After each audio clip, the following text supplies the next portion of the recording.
What's going on, guys? It's Adonis. Man, it's been too long, 2 weeks, but we're back. Episode 55. Let's talk about it. So I gotta say, first off, I really enjoyed this episode. The first thing I really enjoyed was just the fact that Goku and the King of All finally meet, and it was so good. It was so good. So leading up to that, everybody's super nervous about Goku meeting him because, he's not formal. He's very informal, and he has this very, childlike attitude. And a lot of people are like, look, do not piss him off because he'll wipe everybody out. Leading up to that, you had Beerus super nervous, and we finally learn that Beerus and the Supreme Kai are actually a set. So if the Supreme Kai were to die, then Lord Beerus would actually die, which is really interesting. We haven't heard anything like that prior, so that's really dope. Now, the crazy thing is Goku actually didn't want to go. He was like, well, I have stuff I need to do. Like, we have to go to the future. Like, I can't do this right now. And they were like, are you serious? Like, if he calls you, you come. Like, that's just it. There's no discussion. You just got to jump if he says jump. And, this whole time they're like, look, you can't mention the future. Don't be rude. And they finally get there and they meet his carekeeper. And this is really interesting. The guy that they meet, I keep forgetting his name off the top of my head. However, he resembles obviously somebody like Whis or Vados. He has that whole ring thing going on. But Whis was saying that he's probably number 5 as far as strength out of every universe combined.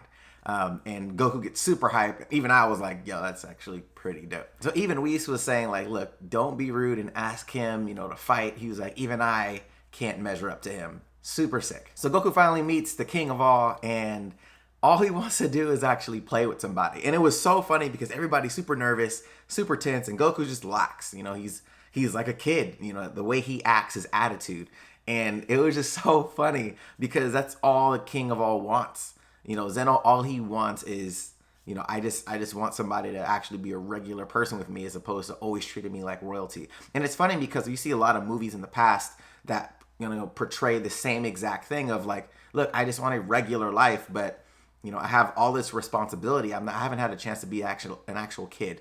So this resembles those types of things. It really echoes those same qualities. And it's really interesting, especially, Goku's like saying like, hey, like, I'm super busy right now. Like, can I come back after this is done? And he was like, yeah, sure. And he's like, I'll even bring somebody that's even more of a friend than I am. He's like, great, here's this button, press this and I'll come. And I wonder how they're going to utilize that in the future. I have a theory. Something's going to happen to the time machine or something like that, and they're going to need to get back, and he may be able to actually click that and he'll come to him. But that's just my theory with it. So Gowasu and Zamasu are actually on this planet in the future observing these barbaric, human-like creatures. And, Zamasu just isn't having it. He doesn't trust them. He doesn't think that they should have knowledge. And one of the barbarians actually attacks Zamasu and Gowasu. And Zamasu just shuts that shit down immediately. And then cuts the guy in half. And Gowasu was like, what are you doing? So they come back to the present, and obviously he's asking him to make him tea because that resembles, the heart of the person that's actually making it. And you can just see it turning murky, and he's just like, asking him all these questions like, dude, like, I need to help you understand what it is that gods actually do. Like, we're here to help bring balance to just, to good.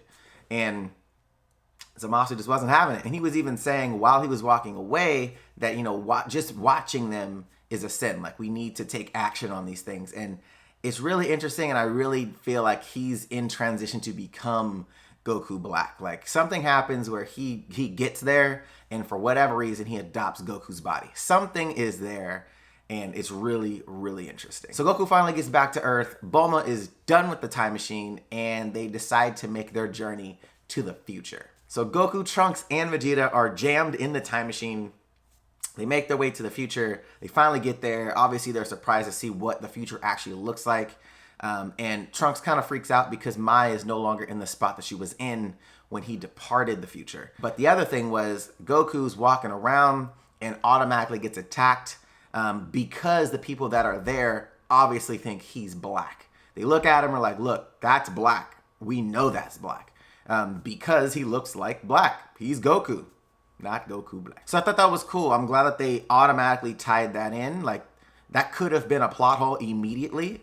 So I'm glad that they made sure that that was tied neatly in a bow. Like, hey, if you were to go to the future, they don't know Goku from the past, so he's black.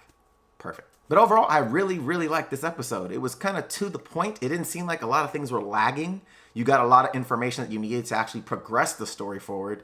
I actually enjoyed the episode. It had a good amount of laughter, good amount of seriousness, and then it, like I said, it really started to tell things, like, as far as, foreshadowing where things are actually going. So really interested to see where this goes. Let me know in the comment section what you guys thought of this episode. I actually really, really enjoyed it. What was your favorite part? Let me know in the comment section below. Guys, if you guys like this video, hit that thumbs up button, show your boys some love, and if you haven't subscribed to the channel yet, you're going to want to do that. Hit that APP logo in the corner to subscribe to the channel, or if you're on mobile, hit the subscribe button, and if you're on Snapchat, follow your boy at Adonis Xavier. All right, guys, until next time, see you later.